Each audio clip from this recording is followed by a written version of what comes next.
අයිබෝවන් binary campus එකේ ඔයාලව සාදරයෙන් පිළිගන්නවා. ඔන්න ඉතින් අදත් අරගෙන අවිල්ලා තියෙනවා තවත් එක අලුත් ට්‍රේඩින් ස්ට්‍රැටජි එකක් ඔයාලා හැමෝම වෙනුවෙන්. ඉතින් මේ ට්‍රේඩින් ස්ට්‍රැටජි එකට යන්න කලින් මතක් කරනවා තාම ඔයා බයිනරි කැම්පස් YouTube channel එක subscribe කරලා නැති කෙනෙක් නම් දැන්ම අනිවාර්යෙන් subscribe කරලා එහපතේ bell icon එක click කරන්න. මොකද ඔයාට අපේ channel එකෙන් ගොඩක් දේවල් ඉගෙන ගන්න හැකියාව තියෙනවා. ඒ වගේම තමයි ඔයා මේ වීඩියෝස් බලන අතරේදී ඔයාගේ යාළුවන් එක්කත් මේ වීඩියෝ ෂෙයා කරගන්න. ඔයා වගේම එයාලත් මේ වීඩියෝස් බලලා ගොඩක් දේවල් ඉගෙන ගනි. ඉතින් ඔයාට ඒකට කැමති කෙනෙක් නම් ඔයාටත් පුළුවන් ඔයාගේ යාළුවන් එක්ක මේ වීඩියෝස් ෂෙයා කරගන්න. ට්‍රේඩින් ස්ට්‍රැටජි එකට ගැන කතා කරන්න කලින් ගොඩක් වැදගත් දෙයක් තියෙනවා කතා කරන්න. ඉතින් මේක කතා කරන්න හිතුනේත් පහුගිය දවස් ටිකේ මට ආපු කෝල්ස් ටිකක් නිසා. මට පහුගිය දවස්වල කෝල්ස් කීපයක්ම ආවා. ඒ තමයි පළවෙනි පාර ට්‍රේඩින් කරන්න පටන් ගත්ත අය සල්ලි දාලා ලොස්ට් වෙලා. ඉතින් මේ ලොස්ට් වුණාට පස්සේ එයාලට හිතා ගන්න බෑ එයාලා මොනවද කරන්න කියලා. සමහර අය තමන්ගේ අත්‍යවශ්‍ය දේවල් වලට තිබුණ සල්ලි තමයි මේකට ඉන්වෙස්ට් කරලා තිබුණේ. මොකද හිතන්නේ? ඒ වැඩේ හොඳයිද? නෑ. ඒ වැඩේ හොඳ නෑ. ඔයා එහෙම කරනවා කියලා කියන්නේ ඔයා තාම මේ ට්‍රේඩින් කියන්නේ මොන වගේ දෙයක්ද කියන එක ගැන දන්නේ නැහැ.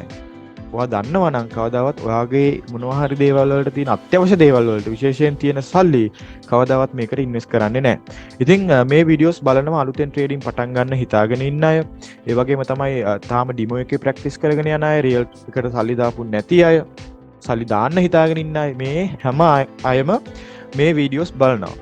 එතකොට ඔයාලට කියන්න තියෙන්නේ ඔයාලා මුලින්ම දාන සල්ලි ලොස් වෙන්න. ඒ කියන්නේ account එක සම්පූර්ණයෙන්ම wash වෙලා යන්න 99%ක හැකියාවක් තියෙනවා. ඒ කියන්නේ වැඩි possibility එකක් තියෙන්නේ ඔයා ඉස්සෙල්ලාම දාන සල්ලි lost වෙන්න. ඇයි එහෙම වෙන්නේ?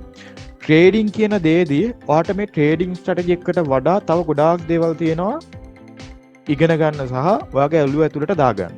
හරිද? ඒවා මම හැම වීඩියෝස් වලම කතා කරනවා. එතකොට මේ ට්‍රේඩින් ස්ට්‍රැටජි එකයි අනිත් දේවල් පැත්තකට දැම්මොත් තව වැදගත් දෙයක් තියෙනවා. ට්‍රේඩින් වලට ගොඩාක්ම වැදගත් වෙන දේ තමයි ඔයාගේ සයිකොලොජි එක. ඔයා මේ ට්‍රේඩින් ප්ලැට්ෆෝම් එකේදී හිතන පතන විදිය, ඔයාගේ මයින්ඩ් එක, ඔයාගේ මොලේ වැඩ කරන විදිය. හරි? ඉතින් මෙන්න මේ දේවල් ට්‍රේඩින් වලට ගොඩාක් වැදගත් වෙනවා. හරි? ඔයා දැන් හිතුවට මම රියල් එකට සල්ලි දාලා මෙන්න මේ විදියට කරනවා, හිමීට කරනවා, පොඩ්ඩක් හොයනවා කියලා හිතුවට සමහර විට ඔයා ට්‍රේඩින් ප්ලැට්ෆෝම් එක ඉස්සරහා වාඩි වෙලා ට්‍රේඩ් කරද්දී ඔයා ඒ දේවල් කරන්නේ නැති වෙන්න පුළුවන්.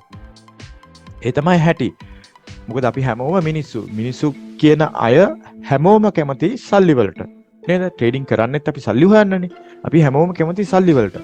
එතකොට ඔයා මේ වැඩේ කරගෙන යද්දී වැඩිපුර කීයක් හරි ප්‍රොෆිට් එද්දී ඔයාගේ තියෙන ආසාව තව වැඩි වෙනවා. එතකොට ඔයා මොකද කරන්නේ? වැරදි වැඩ කරන්න පටන් ගන්නවා ප්ලැට්ෆෝම් එකේ ට්‍රේඩ් කරද්දී. හරිද? වැරදි විදිහට ට්‍රේඩ් කරන්න පටන් ගන්න. මේ ට්‍රේඩ් කරන විදිහ වැරදි කියලා කියන්නේ ස්ට්‍රැටජි එක වැරදි කියන එක නෙවෙයි. වැරදි කියලා කියන්නේ තමන්ගේ කන්ට්‍රෝල් එක මේන්ටේන් කරන එක සහ තමන්ගේ ඩිසිප්ලින් ටික මේන්ටේන් කරන එක. ඒක වර්ධින්න පුළුවන්. එතකොට ඔයා එක වැරදි තීරණයක් ගත්තොත් සමහරට ඔයාගේ මුළු account එකම නැති වෙන්න පුළුවන්, lost වෙන්න පුළුවන්. ඒ නිසා කවුරු හරි කෙනෙක් ඉස්සෙල්ලා මේකට සල්ලි දානවා නම් ඒ සල්ලි නැති වුණත් කමක් නැහැ, නැති වෙන්නත් පුළුවන් කියන දේ තේරුම් අරගෙන සල්ලි දාන්න ඕන. පළවෙනි ඩිපොසිට් එකෙන් ඔයාට වාහන ගන්න, කාර් ගන්න, ලක්ෂ ගණන් හොයන්න හීනමවාගෙන නම් මේකට සල්ලි දාන්න එපා. මොකද සල්ලි හොයන්න ලේසි විදි නෑ. හරිද? සල්ලි හොයන එක ලේසි නෑ. පළවෙනි ටිකේදී කොහොමත් ඔයා ලොස්ට් වෙන්න ඉඩ තියෙනවා. ඒක හැටි. ලොස්ට් වෙන්න ඕනේ. විශේෂයෙන් self study කරන කෙනෙක් ලොස් වෙන්න ඕනේ. ලොස් වෙනවම තමයි. මොකද self study කරන කෙනෙක් ඉගෙන ගන්න ලොස් වලින්. අපි ලොස් වෙන්නේ නැතුව ට්‍රේඩ් කරන්න හිතනවා නම් ඒක වැරදි. ඔයා ලොස් වෙද්දි තමයි ඔයා අලුත් දෙයක් ඉගෙන ගන්න. නේද? බොරුද මේ? පරණ අය දන්නවා. නේද? ඔයා ට්‍රේඩ් කරලා ලොස් වුණොත් තමයි ඔයා අලුතෙන් තව මොනවද තියෙන කියලා ටක් ගාලා YouTube එකේ ඇවිල්ලා වෙබ්සයිට්ස් වල ඇවිල්ලා ගෲප්ස් වල ඇවිල්ලා හොයන්නේ. එහෙම නැත්තම් ප්‍රොෆිට් කරගෙනම යනවා නම් ඔයා කවදාවත් අලුත් දෙයක් ඉගෙන ගන්නේ නැහැ. ඒතකොට ඔයා කාලයක් ප්‍රොෆිට් කරගෙන ගිහිල්ලා මේක සම්බන්ධව වැදගත් දේවල් ඉගෙන ගන්නේ නැතුව එක තැනකදී ඔය සේරම එක වැරේම කඩන් වැටෙනවා. ඉතින් ඒ වෙනවට වඩා අර මුල් ටිකේදී පොඩ ලොස් වෙවි අර දේවල් ඉගෙන ගන්න එක ගොඩක් වටිනවා. ඒ නිසා මේකට ඔයා සල්ලි දාද්දී කොයිම වෙලාවකවත් ණය වෙලා සල්ලි දාන්න එපා. රත්තරන් බඩු උකස් කරලා සල්ලි දාන්න එපා. බයික් උකස් කරලා සල්ලි දාන්න එපා. වාහන උකස් කරලා සල්ලි දාන්න එපා. ගෙවල් දොරවල් ඉඩ කඩන් උකස් කරලා සල්ලි දාන්න එපා. නේද? ණය වෙලා සල්ලි දාන්න එපා. ණය වෙලා සල්ලි දාන්න එපා කියපුවාම සමහර අය ඉන්නවා ණය ගෙවන්න තියෙන සල්ලි දානවා. ණය ගෙවන්න තියෙන සල්ලි දාන්නත් එපා. මොකද ණය ගෙවන්න තියෙන සල්ලි කියලා කියන්නේ ඒවා ඇවිල්ලා ඔයාට අයිති සල්ලි නෙවෙයි. ඒ සල්ලි අයිති ඒ අදහල ආයතනයට. මොකද ඔයා එක ගෙවිය යුතුයි. ඔයාගේ වගකීමක් ඒක. ඔයා ඒක ගෙවන්න ඕන. හරි? ඒ නිසා ඒ වගේ සල්ලි දාන්න එපා. ඒ වගේම තමයි තමන්ගේ ගෙදර අයට කන්න බොන්න තියෙන සල්ලි දාන්නත් එපා. මොකද ඔයා ට්‍රේඩින් කරලා උසුනාට පස්සේ ඔයාගේ පවුලේ අය, ඔයාගේ ගෙදර අය බඩගින්න ඉන්නව නෑ වැඩක් නෑනේ. ඒකත් ඔයාගේ වැරද්දක් ඉන්න. නේද? ඒ නිසා එහෙම සල්ලි දාන්නත් එපා. තමන්ගේ අත්‍යවශ්‍ය දේවල් වලට තියෙන සල්ලි කිසිම වෙලාවක මේ වගේ platform එකකට විශේෂයෙන් trading platform එකකට ඒක forex වෙන්න පුළුවන්, binance වෙන්න පුළුවන්, binary වෙන්න පුළුවන් මේ ඕනම trading platform එකකට invest කරන්න එපා. ඔයාට පුළුවන් හෙමින් සල්ලි ටිකක් එකතු කරලා මේකට දාන්න. අන්න එහෙමයි අපි trading කරද්දී සල්ලි දාන්නේ. එහෙම නැතුව තමන්ගේ පඩියෙන් භාගයක් මේකට දාන්නේ නැහැ. ඔයාට එහෙම දාන්න හිතෙනවද? ඔයාට එහෙම හිතෙනවා නම් ඔයා trading දන්නේ නැහැ. කතා දෙකක් නෑ ඔයා ට්‍රේඩින් දන්නේ නැහැ. මොකද ට්‍රේඩින් දන්න කෙනෙක් කවදාවත් එහෙම සල්ලි ඉන්වෙස්ට් කරන්නේ නැහැ. ඒ රිස්ක් එක ගන්නෙ නැහැ. මොකද එයා දන්නවා ට්‍රේඩින් වල තියෙන රිස්ක් එක. ඒ නිසා අලුත් අයට මම ආපහු සැරයක් මතක් කරනවා ගොඩක් ආදරෙන් ඒ විදිහට සල්ලි දාන්න එපා. අපි යන් අපේ ට්‍රේඩින් ස්ට්‍රැටජි එකට. මේකෙදි අපි මාකට් එක සිලෙක්ට් කරගන්න ඕනේ volatility 100 index එක. ඔයාට පුළුවන් මෙන්න මෙතෙන්ට ඇවිල්ලා volatility 100 index එක තෝරගන්න. trading method එක අපි මෙතනදී touch no touch කියන trading method එක තමයි select කරගන්නේ. මම මෙතනදී touch no touch කියන trading method එක select කරගන්නවා. ඊළඟට duration එක. duration එක අපි මෙතනදී 8 ticks විදියට තමයි හදාගන්නේ. මම මෙතනදී 8 ticks විදියට මේක මාරු කරගන්නවා. ඊළඟට barrier offset එක. barrier offset එක මම මෙතනදී දාගන්නවා 0.4ක් කියලා. මේකෙදි 0.4 දාගද්දී මේ ධන 0.4 නෙවෙයි ඍණ 0.4 තමයි අපි දාගන්නේ. හරි? ඒ වගේමයි ස්ටේක් එක දාගද්දී මම හැමදාම මතක් කරනවා ඔයාගේ loss එක සහ profit එක තීරණය වෙන්නේ මෙන්න මේ ස්ටේක් එක මත. ඒ නිසා ස්ටේක් එක දාද්දී profit එක ගැන විතරක් හිතලා දාන්න එපා. loss එක ගැන හැම වෙලේම ඔයා හිතන්න ඕනේ. ඒක ගැනත් හිතලා තමයි ස්ටේක් එක ඔයා දාගන්න ඕනේ. හරි. ඊළඟට මේකෙදී අපි purchase එකක් ගන්නේ does not touch කියන purchase එකක්. මෙන්න මේ touch කියන එකක් නෙවෙයි අපි ගන්නේ does not touch කියන purchase එකක්. මේකෙදී අපි barrier offset එක දාලා තියෙන්නේ ඍණ කියලා කියන්නේ barrier offset එක ඇඳිලා තියෙන්නේ මේ chart එකේ පහළින්. හරිද? දැන් පේන්නේ නැතුණාට ඔයාලට trade එක දැම්මට පස්සේ මේක පේයි. එතකොට මේ පහලින් තියෙනවා අපි කියන්නේ මාකට් එක. දැන් හිතන්න මාකට් එක මෙතනින් පටන් ගන්නවා නම් barrier offset එක තියෙන්නේ පටන් ගන්න තැනට වඩා පහලින් ඍණ දාලා තියෙන නිසා. අපි මෙතනදී මේ barrier offset එකේ මාකට් එක ටච් වෙන්නේ නැහැ කියලා තමයි trade එකකට enter වෙන්නේ. ඒතර barrier offset එකේ මාකට් එක ටච් වෙන්නේ නැතුව යන්න නම් මාකට් එක යන්න ඕනේ පහළටද ඉහළටද? මාකට් එක ගමන් කරන්න ඕනේ ඉහළට. මොකද පහළට ගියොත් මෙයාගේ වදිනවනේ. මාකට් එක ඉහළට තමයි යන්න ඕනේ. ඒ නිසා මේකෙදි ඔයා ට්‍රේඩ් එක වින් කරන්නේ මාකට් එක ඉහළට ගියොත්. එතකොට මාකට් එක ඉහළට යනවා කියලා තමයි ගොඩක් වෙලාවට මෙතනදී ඔයා ට්‍රේඩ් එකකට එන්ටර් වෙන්නේ. ඒ නිසා ඔයා මේක කරන වෙලාවේදී මාකට් එකේ හොඳ අප් ට්‍රෙන්ඩ් එකක් තියෙනවා නම් ඔයා මේක වින් කරන්න තියෙන chance එක ගොඩක් වැඩි. ඒ නිසා මේක කරද්දී මාකට් එකේ අප් ට්‍රෙන්ඩ් එකක් තියෙන වෙලාවකදී කරන්න මතක තියාගන්න. හරි, දැන් බැලුවොත් එහෙම ඔයාලට පේනවා ඇති මාකට් එක මේ වෙලාවේ ලොකු ඩවුන් ට්‍රෙන්ඩ් එකක තියෙන්නේ. ඉතින් මේ වගේ වෙලාවලදී ඔයාලා මේ ට්‍රේඩ් එක දාන්න එපා. මොකද එහෙම වුණොත් ඔයාලා ලොස් වෙන්න තියෙන chance එක වැඩි. මාකට් එක හොඳ අප් ට්‍රෙන්ඩ් එකක තියෙන වෙලාවකදී කරන්න ඕනේ. හරි, දැන් මේ වෙලාවේ අපිට කරන්න බෑ. හැබැයි මම මෙතනදී ට්‍රේඩ් ටිකක් දානවා. මේකේ මොකද වෙන්නේ කියලා බලන්න. දැන් මෙයා ආපහු අප් ට්‍රෙන්ඩ් එකට යන්න වගේ try කරනවා. තාම පිට හරියටම කියන්න බෑ. දැන් අප් ට්‍රෙන්ඩ් එකට ගොඩක් වෙලාවට යන්න පොඩි පොසිබිලිටි එකක් තියෙනවා. හරි. ඒ නිසා අපි මෙතනදී ට්‍රේඩ් කීපයක් දාමු. මේකෙදි ඔයාලට රිටර්න් එක හම්බ වෙනවා 100ට 125ක්. හරි. ඒ කියන්නේ ඩොලර් එකට 1.25ක ප්‍රොෆිට් එකක් ඔයාලට හම්බ වෙනවා. මම මේකෙදි ට්‍රේඩ් 10ක් දාන්න තමයි බලාපොරොත්තු වෙන්නේ. මෙන්න මේ ට්‍රේඩ් 10 ඇතුළත ට්‍රේඩ් 3ක් වින් කරගන්න තමයි බලාපොරොත්තු වෙන්නේ. මොකද මේක 100ට 125ක් කියලා කියන්නේ මේකෙදි ටිකක් රිස්ක් එක වැඩි.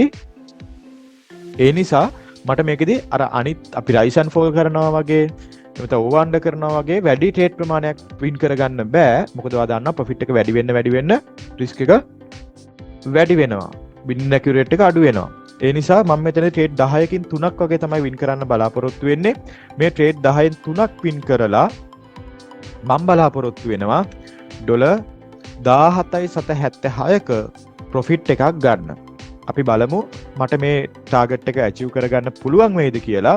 ඉතින් මම මේකෙදි ස්ටේක් එක ගන්නෙ මගේ මැනේජ්මන්ට් එකේ විදිහට. මම මෙතනදී පළවෙනි ට්‍රේඩ් එක ගන්නෙ ඩොලර් 8.66. ට්‍රේඩ් 10ක් තියෙනවා. මේ 10 ඇතුළත ට්‍රේඩ් 3ක් තමයි මට වින් කරගන්න තියෙන්නේ. මම ඒ නිසා මගේ ස්ටේක් එක මෙතනින් දා ගන්නවා. දැන් මම ඔයාලට කියලා දෙන්නම් මේකෙදි ට්‍රේඩ් එකකට එන්ටර් වෙන්නේ කොහොමද කියලා. මේකෙදි අපිට දේවල් දෙකක් බලන්න තියෙනවා. ඒ තමයි පළවෙනි එක මෙන්න මේ ප්‍රයිස් එකේ අවසාන ඉලක්කම් දෙක. හරිද? මෙන්න මේ ප්‍රයිස් එකේ තියෙන අවසාන ඉලක්කම් දෙක 10 ගුණාකාර නම් අපිට ට්‍රේඩ් වලට එන්ටර් වෙන්න පුළුවන්. මොකද මේ 10 ගුණාකාර කියලා කියන්නේ? 10 ගුණාකාර කියලා කියන්නේ 10 20 නේ 30 40 ඔන්න ඔය විදිහට 90 වෙනකම්. හරි? ඔහොම ගිහිල්ලා අන්තිමේට 90. 10 20 30 40 50 60 70 80 කියන නම්බර්ස් මෙන්න මේ අවසාන ඉලක්කම් දෙක විදිහට ආවොත් ඔයාට පුළුවන් does not touch එකක් purchase කරන්න. ඒ තමයි පළවෙනි එක. දෙවෙනි එක තමයි මේ 10 20 30 40 කියලා එද්දී මෙන්න මේ background color එක තියෙන්න ඕනේ කොළ පාටින්. හරි. මෙයා green color එකෙන් තියෙන්න ඕනේ. green color 10 20 30 40. එහෙම නැත්නම් කොළ පාට 10 20 30 40 50 60 70 80 කියන නම්බර්ස් ආවොත් ඔයාට මේකෙදී does not touch එකක් purchase කරන්න හැකියාව තියෙනවා. අපි බලමු මේක ට්‍රේඩ් කීපයක් දාලා ලෑස්ති වෙලා ඉමු. අනිවාර්යෙන් මේක ට්‍රෙන්ඩ් එකත් බලලම දාන්න. මොකද එහෙම වුණොත් ඔයාට මේක විනින් ඇකියුරේට් එක ගොඩක් වැඩි කරගන්න පුළුවන්. ඔන්න 60 ආවා. ඔයාට පේනවා ඇති කොළ පාට 60 තමයි ආවේ. මම මෙතනදි ට්‍රේඩ් එකට එන්ටර් වුණා. අපි බලමු මේ ට්‍රේඩ් එක මොකද වෙන්නේ කියලා. ඔන්න ඔයාට පේනවා ඇති අර බැරි එක පහලින් ඇඳිලා තියෙනවා. නේද? මාකට් එක පහළට ගියා නම් තව එකක් හරි මේ ට්‍රේඩ් එක අපි ලොස් වෙනවා. හැබැයි මාකට් එක ඉහළට ගමන් කරා. ඔන්න අපි දාපු පළවෙනි ට්‍රේඩ් එක මෙතනදී ප්‍රොෆිට් කරා. මම මගේ මැනේජ්මන්ට් එක අරගෙන මේකේ රිසල්ට් එක මෙතනින් එන්ටර් කර ගන්නවා. ඔයාලට පේනවා ඇති ඊළඟ ට්‍රේඩ් එක මට ගන්න තියෙන්නේ 4.33. මට තව තියෙනවා ට්‍රේඩ් 9ක්. මෙන්න මේ 9 ඇතුළත ට්‍රේඩ් දෙකක් තමයි වින් කරගන්න තියෙන්නේ. මම එනම් මෙතෙන් ඇවිල්ලා මගේ දෙවෙනි ට්‍රේඩ් එක ගන්නවා 4.33. ආපහු බලාගෙන ඉන්න මෙන්න මෙතන කොළ පාට 10 ගුණාකාර. ඔන්න 80 ආවා. මම එකෙන් ට්‍රේඩ් එකට එන්ටර් වුණා. අපි බලමු මේ ට්‍රේඩ් එක මොකද වෙන්නේ කියලා. ඔන්න ඔයාලට පේනවා මාකට් එක ඉහළට ගමන් කරනවා. අපි බලමු මොකද වෙන්නේ කියලා. තව එක ටික් එකයි. හරි. ඔන්න ඔයාලට පේනවා අපි දාපු දෙවෙනි ට්‍රේඩ් එකත් අපි ප්‍රොෆිට් කරා. නේද? හරි. එහෙනම් මම මෙතෙන් ඇවිල්ලා මගේ ට්‍රේඩ් එකේ රිසල්ට් එක මෙතනින් එන්ටර් කර ගන්නවා. ඊළඟට මට ගන්න තියෙන්නේ 1.722. ඊළඟ ට්‍රේඩ් එක මම ගන්න 1.722. තව මට ට්‍රේඩ් තියෙනවා 8ක්. මෙන්න මේ ට්‍රේඩ් 8 ඇතුළත එක ට්‍රේඩ් එකක් තමයි මට වින් කරගන්න තියෙන්නේ. අපි බලමු මේ ට්‍රේඩ් එක අපිට වින් කරගන්න පුළුවන් වේද කියලා. මම මෙතනින් මගේ ස්ටේක් එක දාගන්නවා. හරි. 62 78 69 මේක කරද්දි හරි කල්පනාවෙන් කරන්න ඕන. පාටත් බලන්න ඕන. හරි. ඔන්න 60 ආවා. මම මෙතනදී ට්‍රේඩ් එකට එන්ටර් වුණා. අපි බලමු මේ ට්‍රේඩ් එකේ රිසල්ට් එක මොකද වෙන්නේ කියලා. ඔන්න ස්ටක් වෙලා වගේ තියෙන්නේ. හරි. ඔන්න ඒ ට්‍රේඩ් එක අපි ලොස් දුනා. දන්නේ නැහැ මේ ස්ටක් වුනේ කියලා. ඒ ට්‍රේඩ් එක නම් අපි ලොස් දුනා. ප්‍රශ්නයක් නැහැ. ට්‍රේඩ් එක ලොස් වුණාට මොකද මට තව තියෙනවා ට්‍රේඩ් 7ක්. මේ ට්‍රේඩ් 7 ඇතුළත එක ට්‍රේඩ් එකක් තමයි මට වින් කරගන්න තියෙන්නේ. 2.19න් ගන්නම් මම මගේ ඊළඟ ට්‍රේඩ් එක. මම මෙතෙන් ඇවිල්ලා 2.19න් ගන්නවා ඊළඟ ට්‍රේඩ් එක. ආයෙ බලාගෙන ඉන්න. 97 මම ආපහු මතක් කරනවා මේකේ අනිවාර්යයෙන්ම හොඳ ට්‍රෙන්ඩ් එකක් තියෙන වෙලාවකදී කරන්න අප් ට්‍රෙන්ඩ් එකක්. ඩවුන් ට්‍රෙන්ඩ් එකකදී කරන්න එපා. හරි දැන් මෙතනදී අපි ට්‍රෙන්ඩ් එක බලන්නේ නැහැ. මෙතනදී ට්‍රෙන්ඩ් එක බලන්නේ නැතුව ට්‍රේඩ් එකක් වින් කරා කියලා ඔයා ට්‍රෙන්ඩ් එක බලන්නේ නැතුව දාන්න යන්න එපා. 36 33 38 හරි ඔන්න 60 ආවා. මම මෙතනදී ට්‍රේඩ් එකට එන්න වුණා. අපි බලමු. මේක නම් ගොඩක් දුරට chance එක තියෙනවා අපිට win කරගන්න. තව දෙකයි. හරි. ඔන්න ඒ ට්‍රේඩ් එකත් අපි ප්‍රොෆිට් කරා. ඉතින් ඔයාලට පේන්නේ නැති මේ ට්‍රේඩ් එකත් අපි වින් කරා. ඒ කියන්නේ අපි අපේ ටාගට් එක ඇචීව් කරලා ඉවරයි.